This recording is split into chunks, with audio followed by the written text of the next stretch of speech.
Je m'appelle Étienne Morel, et ce que je vais partager aujourd'hui n'est pas une simple histoire. C'est une expérience qui a bouleversé ma vie. Un soir, entre la vie et la mort, j'ai vu une lumière que je ne peux pas décrire avec des mots humains. Une paix totale m'a enveloppé, et j'ai entendu une voix douce mais puissante. Cette voix m'a dit que le temps de l'humanité touchait à sa fin et que nous devions nous préparer. Depuis ce jour, je ne peux plus regarder le monde de la même façon. Partout, je vois des signes, dans les guerres, dans les cris d'injustice, dans la perte de repères moraux, dans ces jeunes hypnotisés par des écrans, incapables de lever les yeux vers le ciel. Tout cela me hante, et je me suis demandé, est-ce que la Bible n'avait pas déjà prévenu? Est-ce que nous ne sommes pas en train de vivre les derniers chapitres de l'histoire humaine? Alors j'ai commencé à chercher, à lire, à comparer les prophéties avec les événements modernes, et ce que j'ai découvert m'a glacé le sang, mais aussi rempli d'une étrange espérance. Car si tout cela était vrai, alors rien n'était laissé au hasard, tout était annoncé.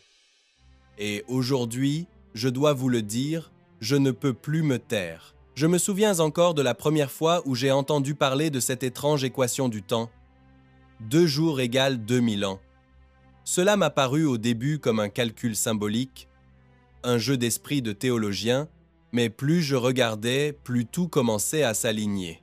Dans le livre d'Osée, chapitre 6, verset 2, il est écrit « Après 2 jours, il nous fera revivre, le 3e jour, il nous relèvera, et nous vivrons devant lui. » Pour beaucoup de croyants, ces 2 jours ne sont pas simplement des jours, mais représentent 2000 ans. Et si Jésus a été crucifié vers l'an 32 après Jésus-Christ, alors 2000 ans plus tard, nous arrivons en 2032. Et si l'on retranche cette année, la durée prophétique du temps de tribulation annoncée dans l'Apocalypse, on tombe sur l'année 2025. Cette coïncidence n'est pas anodine, elle a bouleversé ma compréhension du temps. Au départ, je pensais... non, c'est trop simple. Ce n'est qu'un hasard, mais ensuite je me suis souvenu que dans la Bible, un jour est parfois comparé à 1000 ans. L'apôtre Pierre le rappelle aussi, et ce parallèle entre la création et l'histoire humaine est troublant. 6 jours de création, 6000 ans de labeur humain, puis un 7e jour, un millénaire de repos avec le Christ régnant. Quand on additionne le temps depuis Adam jusqu'à Jésus, environ 4000 ans, puis de Jésus jusqu'à nous, 2000 ans, on atteint précisément 6000 ans. Est-ce que cela veut dire que nous sommes à la fin de ce cycle, prêts à entrer dans le sabbat millénaire? Je n'arrive pas à écarter cette pensée. Je me rappelle avoir partagé ce calcul avec Claire, mon amie infirmière. Elle m'a regardé avec scepticisme.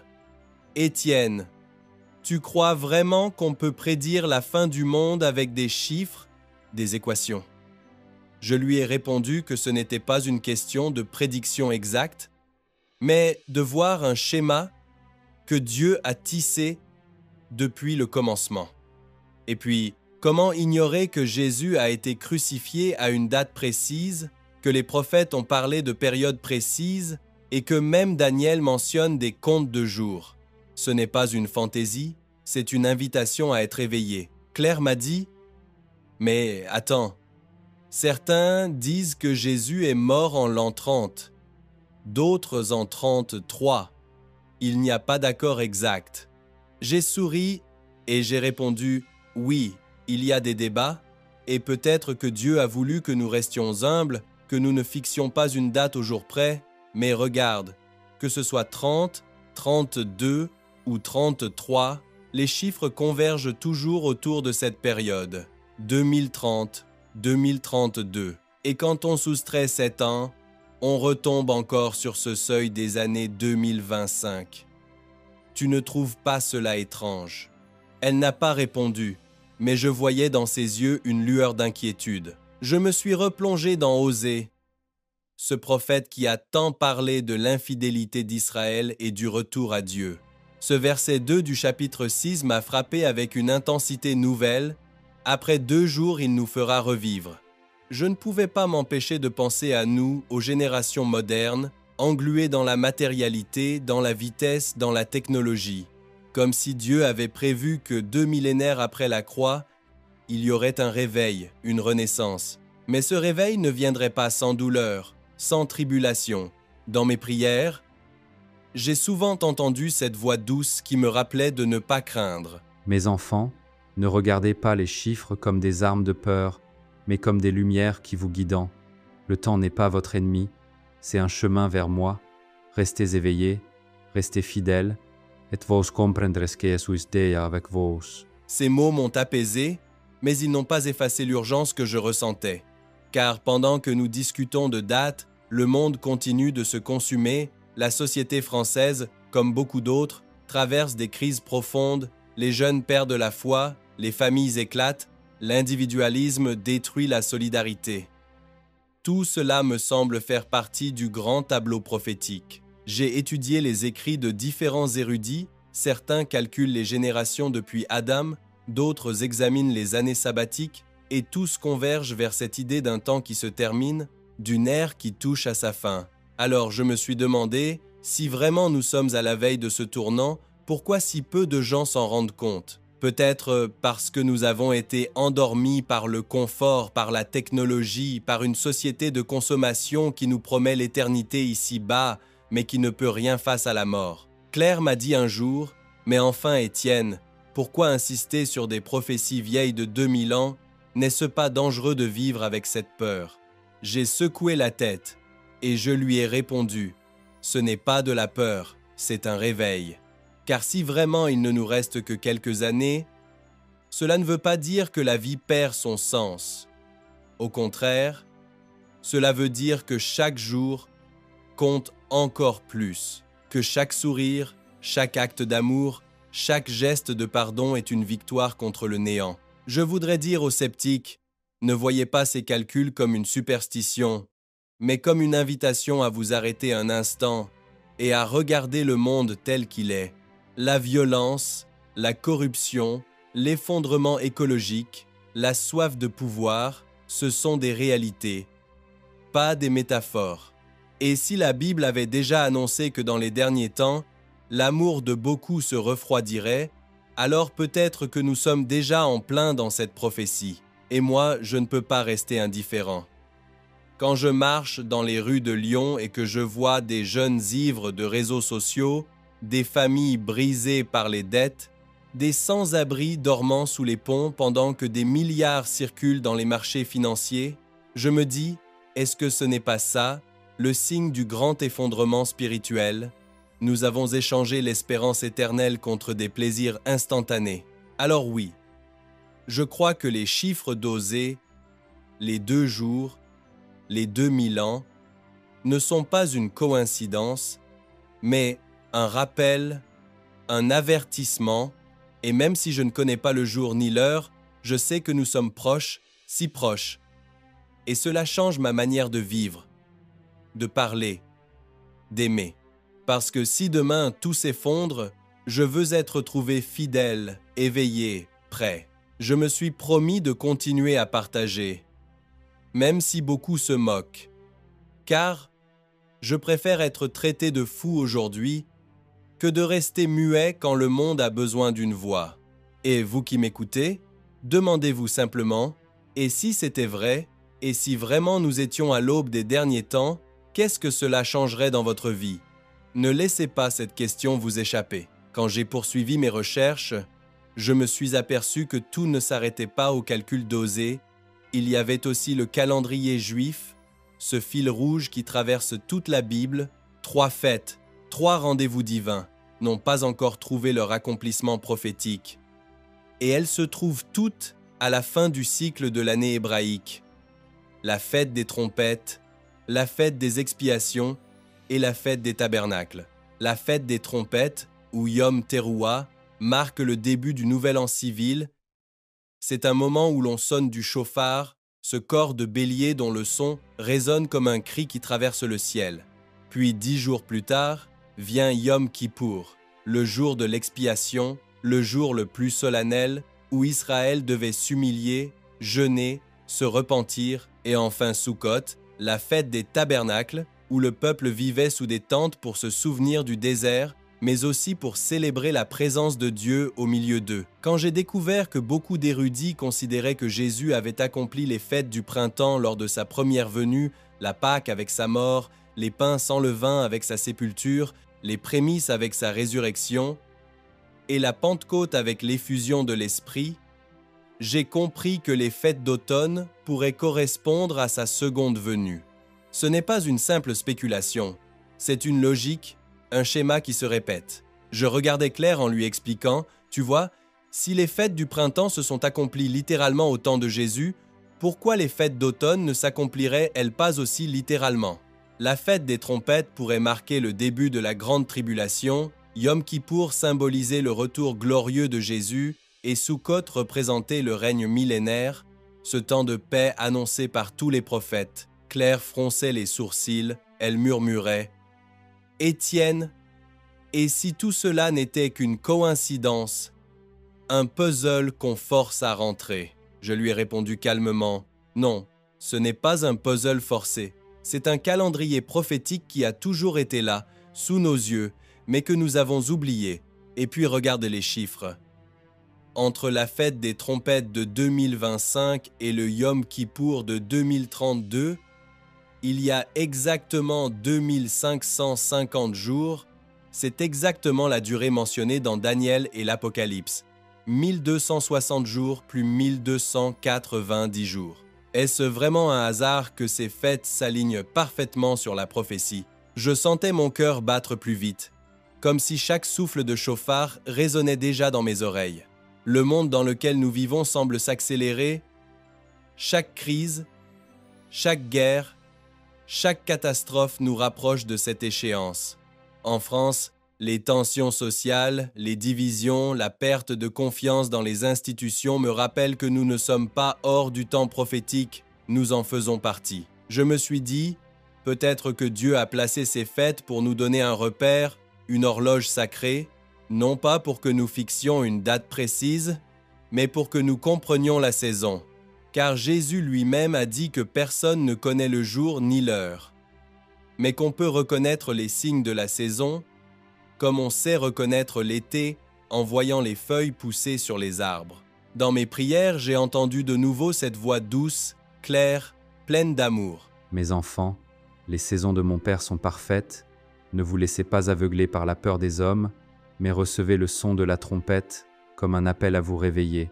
Le temps de la grâce n'est pas terminé, mais il se rapproche de son accomplissement. Ces paroles m'ont touché profondément, car elles m'ont rappelé que l'essentiel n'était pas de savoir exactement quel jour, mais de savoir quel est l'état de mon cœur, de notre cœur. Sommes-nous prêts à entendre l'appel? Sommes-nous prêts à nous repentir, à changer de vie, à revenir à la simplicité de la foi? Je pensais à la fête des tabernacles.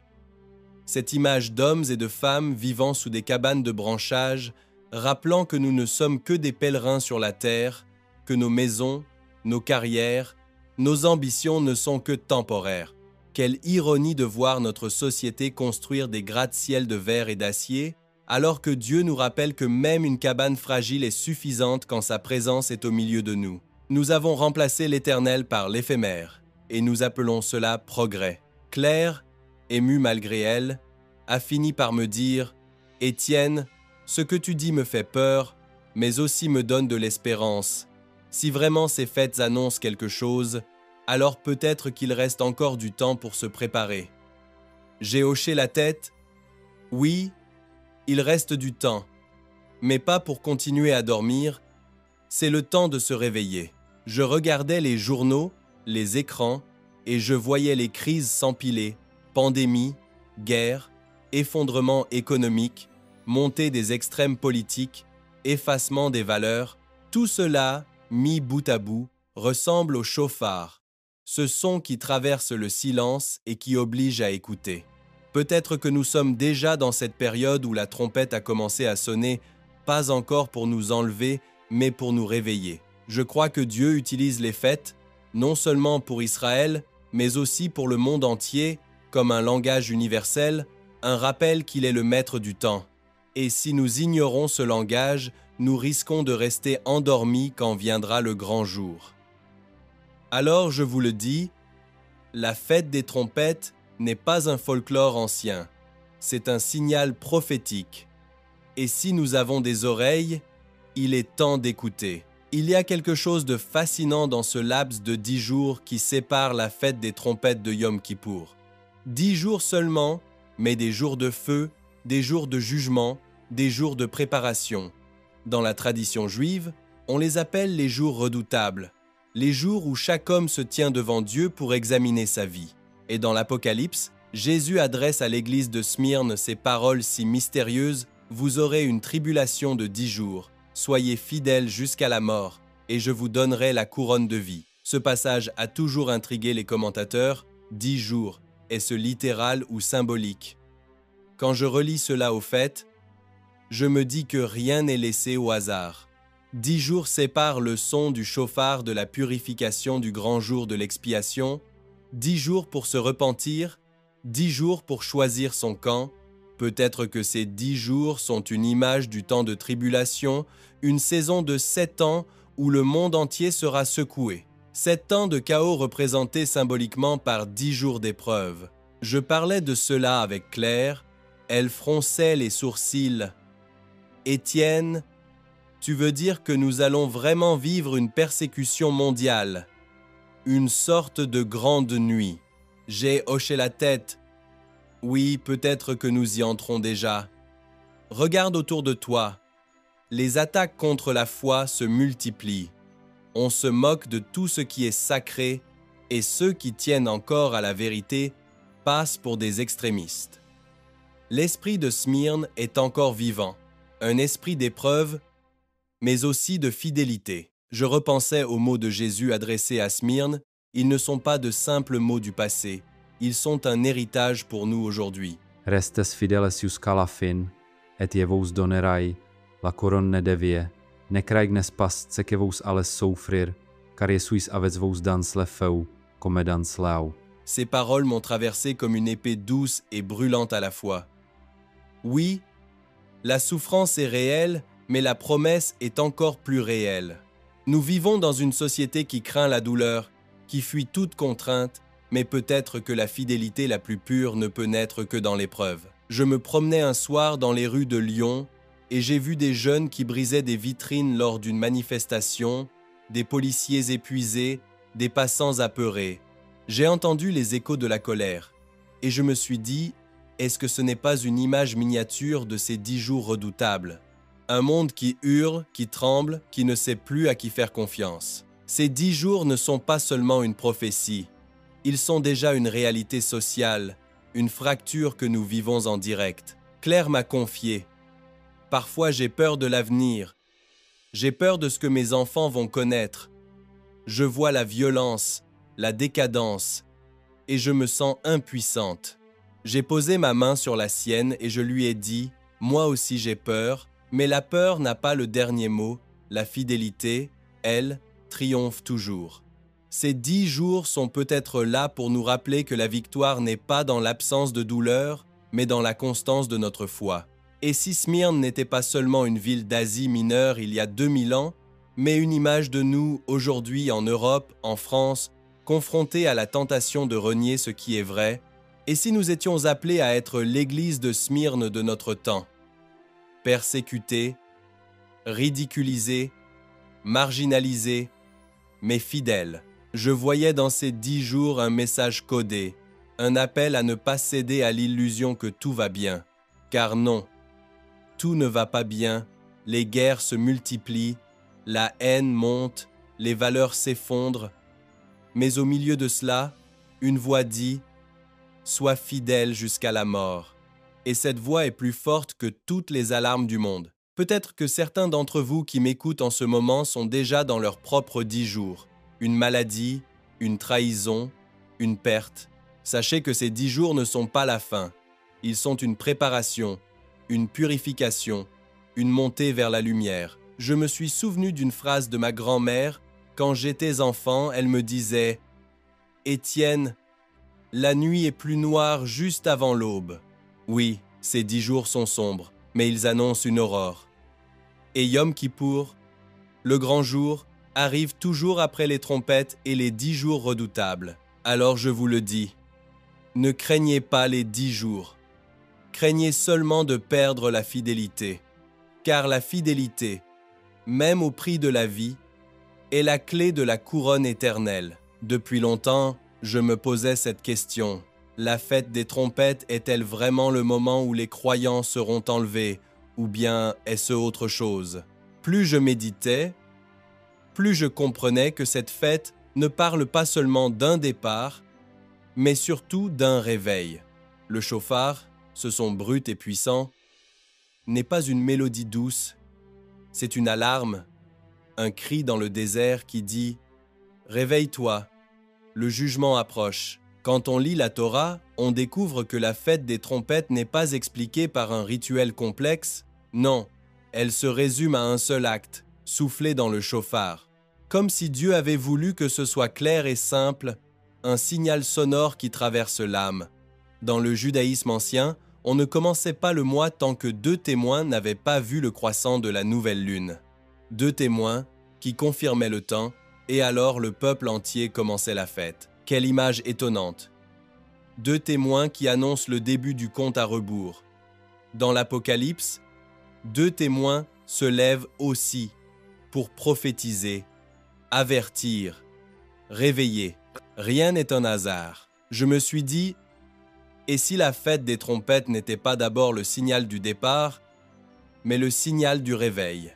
Un appel non pas à fuir, mais à se lever, à se préparer, à proclamer que le roi arrive. Car comment pourrions-nous être enlevés sans avoir d'abord entendu le cri qui nous arrache au sommeil? Le chauffard est une secousse. Il déchire le voile de nos habitudes, de notre confort, de nos illusions. Claire m'a regardé avec gravité.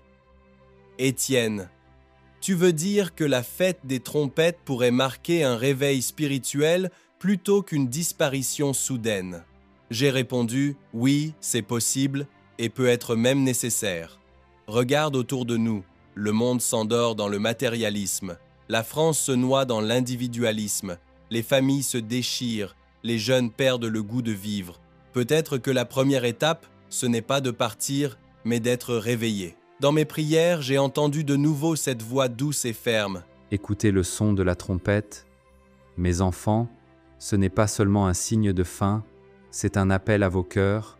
Réveillez-vous, laissez les chaînes tomber et levez vos yeux vers le ciel. Ces mots m'ont bouleversé, car je voyais soudain les trompettes comme un miroir, elles reflétaient notre état intérieur. Le son du chauffard traverse les foules, mais seuls ceux qui ont un cœur attentif entendent vraiment. C'est peut-être pour cela que Jésus a souvent répété « Que celui qui a des oreilles pour entendre entende ».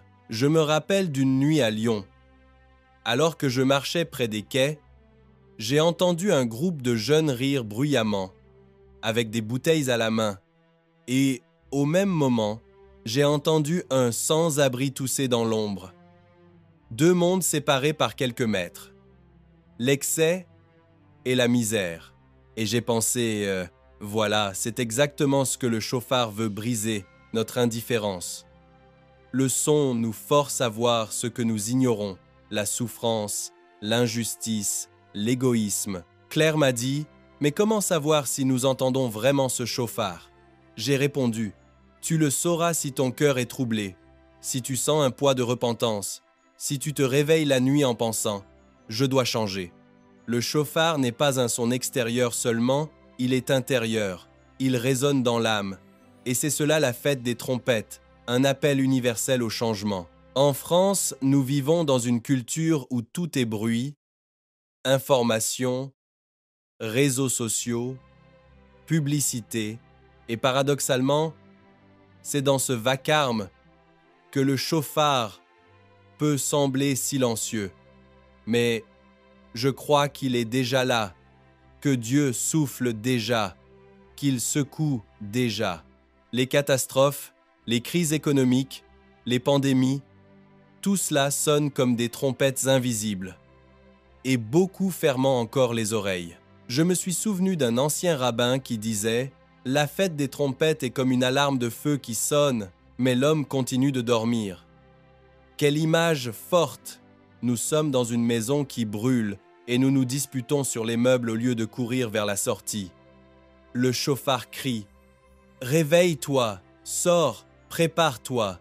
Alors, je veux vous dire, n'attendez pas que ce soit trop tard. N'attendez pas que la douleur frappe votre maison.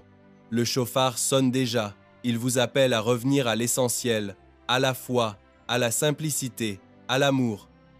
Ne méprisez pas ce son, car il est la dernière alarme avant le grand jour. Et si le monde entier entendait ce chauffard, peut-être que les guerres cesseraient, que les riches partageraient, que les familles se réconcilieraient. Mais même si le monde entier ne l'entend pas, vous, qui écoutez ces paroles, pouvez décider de tendre l'oreille. Car il suffit d'un cœur réveillé pour allumer une lumière dans la nuit. Il y a un passage que je n'ai jamais pu oublier, celui que Paul écrit aux Thessaloniciens. Dans sa première lettre, il parle de cet instant mystérieux où le Seigneur descendra du ciel, où la trompette de Dieu retentira, où les morts en Christ ressusciteront les premiers et où nous, vivants, nous serons enlevés avec eux dans les nuées pour rencontrer le Seigneur dans les airs. C'est ce texte qui a nourri l'espérance de millions de croyants. L'idée d'un enlèvement soudain, d'un rapt céleste. Mais ce n'est pas toute l'histoire.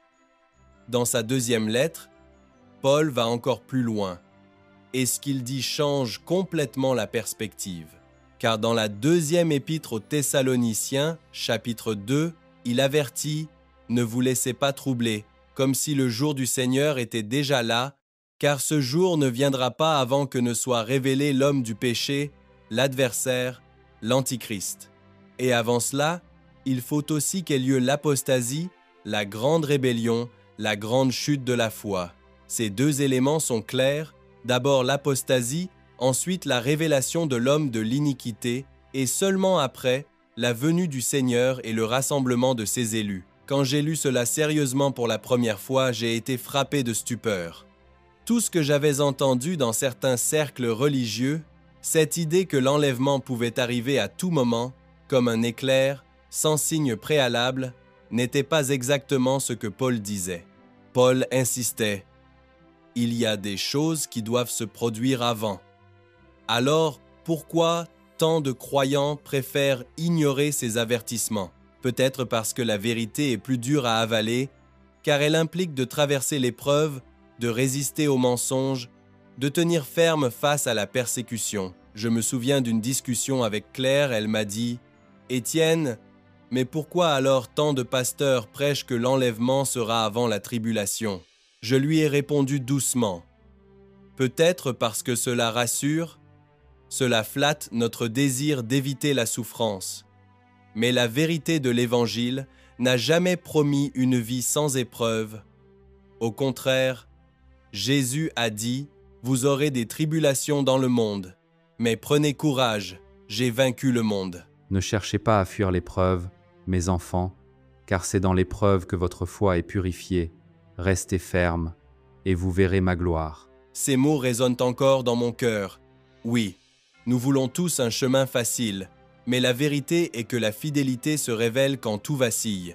L'apostasie dont parle Paul, je la vois déjà autour de moi, tant de personnes qui avaient la foi l'ont abandonnée, séduites par le confort, la technologie, la promesse d'un monde sans Dieu. En France, combien se disent encore chrétiens mais vivent comme si Dieu n'existait pas? Combien fréquentent les églises seulement pour des mariages ou des funérailles? C'est cela, la grande rébellion silencieuse, l'apostasie du cœur et l'Antichrist, l'homme du péché, doit être révélé. Je ne prétends pas savoir qui il est, mais je vois se préparer un climat mondial, une soif d'un leader fort, un besoin d'unifier, de contrôler, de gérer les crises planétaires. Les guerres, les pandémies, les crises économiques, tout cela crée un vide que quelqu'un viendra combler.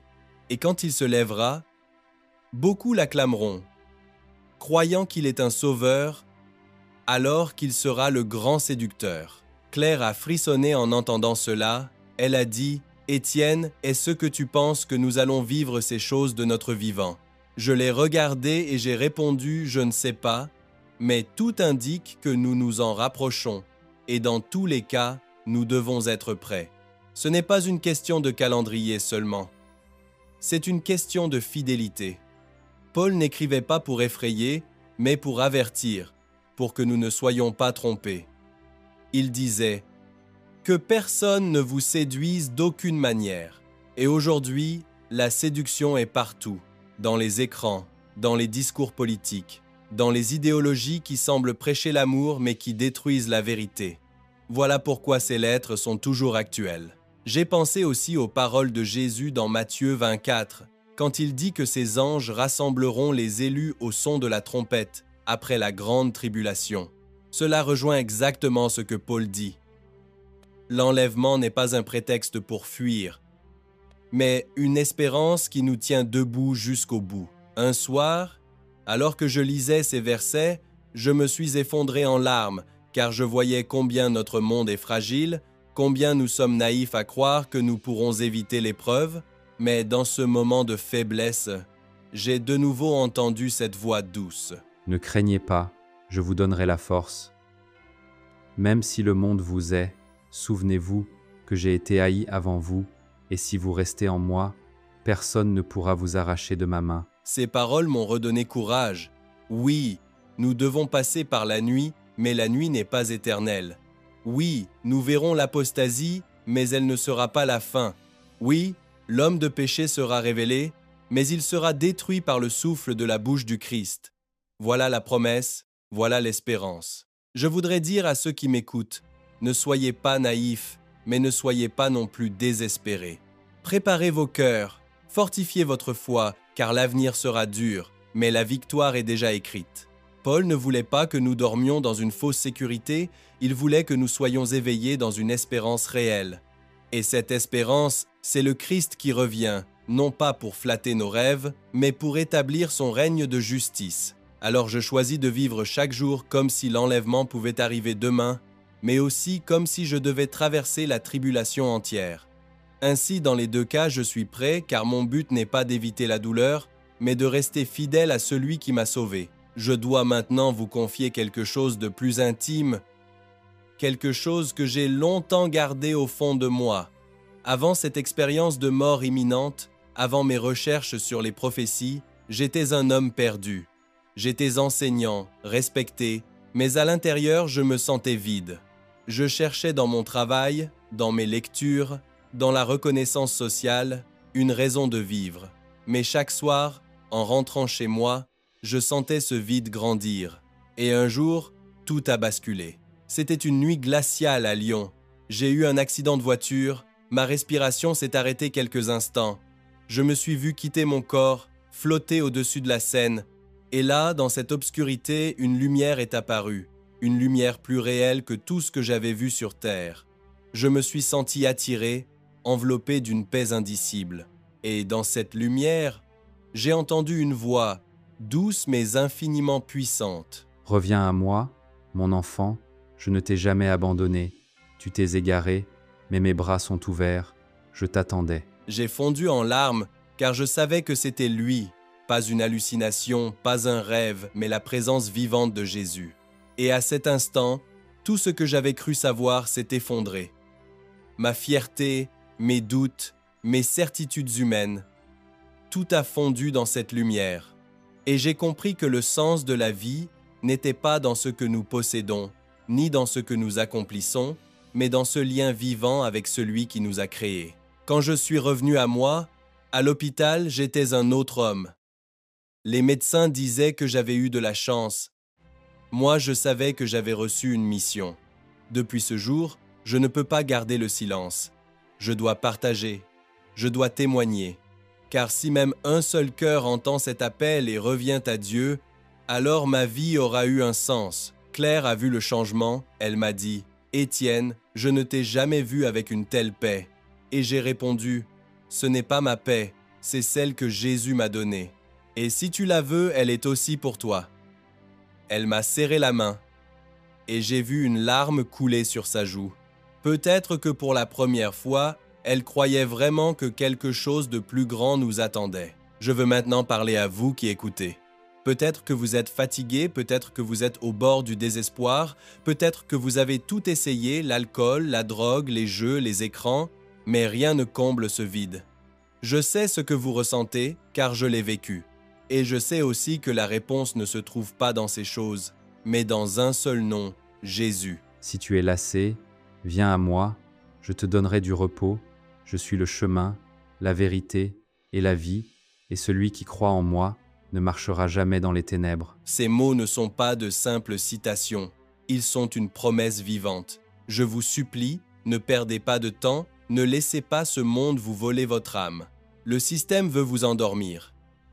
Il veut que vous vous perdiez dans la consommation, dans la peur, dans l'indifférence.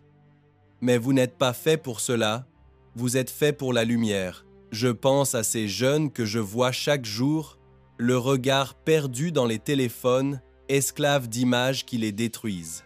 Je pense à ces familles brisées, à ces hommes et ces femmes qui travaillent sans relâche et qui pourtant n'ont plus d'espérance. Et je veux crier « Réveillez-vous, il existe une autre vie, une vie pleine d'amour, de vérité, de liberté. Mais cette vie ne se trouve que dans celui qui est la source de tout. » Mon message est simple. Préparez vos cœurs. Peu importe si l'enlèvement vient demain ou dans 10 ans, peu importe si nous devons traverser la tribulation ou non. Ab Ezad. Me, ve. A, me, a, me, a. Ce qui compte, c'est d'être prêt, d'être éveillé, d'être fidèle. Car un jour, que vous le vouliez ou non, vous vous tiendrez devant Dieu. Et ce jour-là, ce ne seront pas vos richesses, vos diplômes, vos abonnés sur les réseaux sociaux qui compteront, ce sera seulement la question « As-tu cru? As-tu aimé?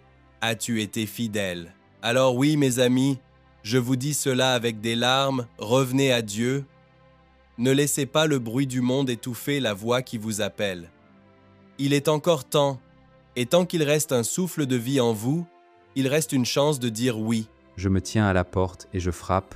Si quelqu'un entend ma voix et ouvre la porte, j'entrerai chez lui, je souperai avec lui et lui avec moi. C'est ma prière pour chacun de vous, que vous ouvriez la porte avant qu'il ne soit trop tard. Voilà le cœur de mon témoignage, mes amis.